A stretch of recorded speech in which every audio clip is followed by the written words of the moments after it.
Pour résoudre notre problème de l'avion, nous allons introduire plusieurs fonctions qui vont nous permettre de modéliser la situation. Nous avons donc trois ensembles en jeu.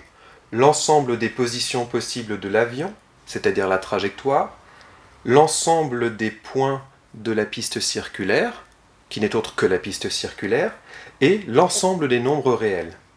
La première fonction que nous allons introduire, c'est simplement la projection de la trajectoire sur la piste circulaire.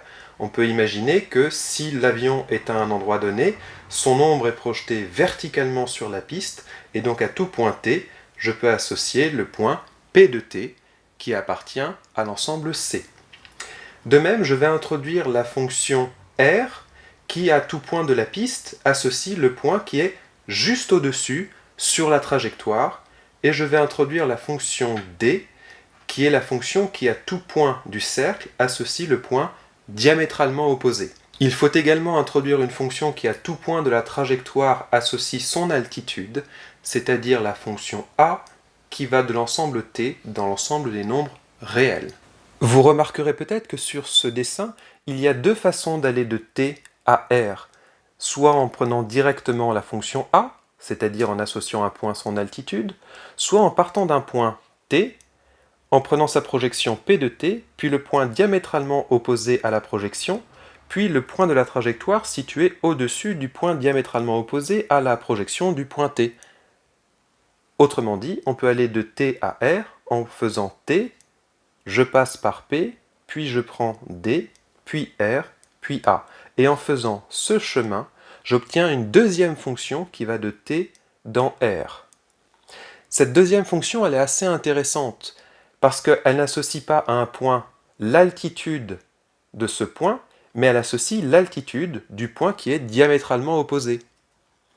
Du coup, la question qu'on se pose, c'est est-ce qu'il existe un point T tel que A de T est exactement égal à la fonction A de R de D de P de T? On va essayer de rendre ça un peu plus clair. Pour simplifier le raisonnement, je n'ai gardé que les choses importantes, à savoir T, la trajectoire, et R, l'ensemble des nombres réels. A, c'est donc la fonction qui à tout point de la trajectoire associe son altitude, et cette fonction, qui ne s'appelle pas A rhodope, mais A rond R rond D rond P, associe l'altitude du point diamétralement opposé.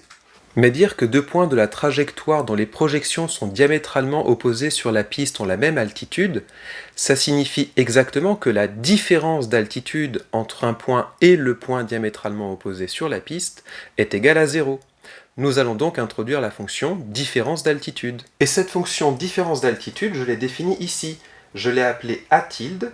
À tout point de la trajectoire t, elle associe A de t moins A rond R rond D rond P de t, c'est-à-dire la différence d'altitude entre un point et le point qui est de l'autre côté sur la trajectoire. Ainsi, si A tilde de t est positif pour un certain point t, ça signifie exactement que le point en question est plus élevé que le point qui est de l'autre côté de la trajectoire. De la même façon, s'il est plus bas, ça signifie que A tilde de t est négatif. On peut remarquer que si je prends un point T et le point qui est diamétralement opposé, A tilde de T et A tilde du point diamétralement opposé sont forcément de signes contraires, parce que soit il est plus haut, soit il est plus bas. Vous avez peut-être déjà entendu votre prof de maths dire application au lieu de fonction. On va essayer de comprendre pourquoi. Imaginons que ceci, ce soit la trajectoire de l'avion. C'est donc l'ensemble des positions possibles de l'avion. Et ceci, c'est l'ensemble des nombres réels. Vous voyez que j'ai mis en noir 0, et vous avez du côté de ma main droite l'ensemble des nombres positifs, et du côté de ma main gauche l'ensemble des nombres négatifs.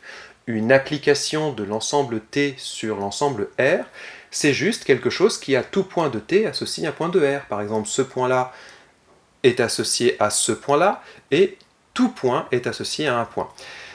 Vu que l'avion ne peut pas faire des sauts dans l'espace, cette fonction elle est continue. Autrement dit, je ne peux pas déchirer ce morceau de ficelle, il est appliqué de façon continue, éventuellement de façon très compliquée, il peut remonter, redescendre. En tout cas, la ficelle ici est appliquée sur la ficelle qui est là. Ok ? Maintenant, regardez bien. J'ai dit tout à l'heure que si je prenais un point t tel que a tilde de t soit positif, alors le point diamétralement opposé avait forcément une altitude négative. Autrement dit, si j'ai un point t qui est du côté positif, j'ai forcément un autre point t qui est du côté négatif.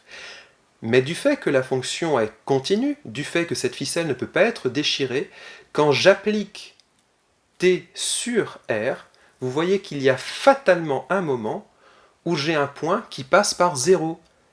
Mais ça dit exactement, il existe un point t, celui-là, je ne peux pas dire lequel, mais au moins il en existe un. Il existe un point t tel que a tilde de t est égal à 0. Autrement dit, il existe un point t tel que la différence d'altitude entre ce point t et le point qui est de l'autre côté de la trajectoire est égale à 0.